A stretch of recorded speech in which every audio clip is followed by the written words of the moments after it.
Our channel. ఉత్తరప్రదేశ్లో జరుగుతున్న కుంభమేళాకి జనాలు భారీ సంఖ్యలో రావడం జరుగుతుంది.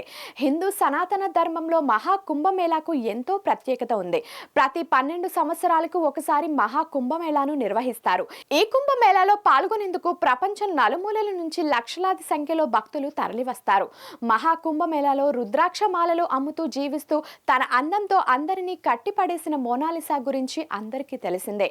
పిల్లి కళ్ళు, అమాయకపు చూపులు, అంతకు మించి ఎప్పుడు నవ్వుతూనూ కనిపించే ఈ అమ్మడు ప్రస్తుతం సోషల్ మీడియా క్వీన్ గా మారిపోయింది. పొట్టకూటి కోసం కష్టపడుతున్న మోనాలిసా భోస్లే మధ్యప్రదేశ్లోని ఇండోర్కి చెందిన అమ్మాయి. అయితే తరతరాలుగా పూసలు దండలు అమ్ముకుంటూ జీవనం సాగిస్తున్న కుటుంబం నుంచి వచ్చిన ఈమె తన తమ్ముడిని చదివించేందుకు ఈ పని చేస్తున్నట్లు తెలిపింది. కొన్నాళ్లు బానే చదువుకున్న ఆమె కుటుంబానికి ఆర్థిక సమస్యలు ఏర్పడగా తమ్ముడి కోసం చదువుకు దూరం కావాల్సి వచ్చిందని ఇటీవలే ఓ ఇంటర్వ్యూలో వెల్లడించింది మోనాలిసా. కానీ ఇప్పుడు తమ వ్యాపారం చేసుకోలేకపోతున్నాను అంటూ వారి ఫ్యామిలీ బాధపడుతున్నారట.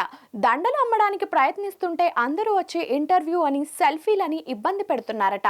మాస్క్ పెట్టుకుని అమ్మడానికి ప్రయత్నించినా చుట్టూ గుమ్ముగూడి తమ వ్యాపారానికి అడ్డం వస్తున్నారని మోనాలిసా తండ్రి తనని తన సొంత గ్రామం పంపించారని తెలుస్తోంది. అయినా యూట్యూబర్స్ తన ఇంటర్వ్యూ కోసం తనని వెతుకుతున్నారని సమాచారం.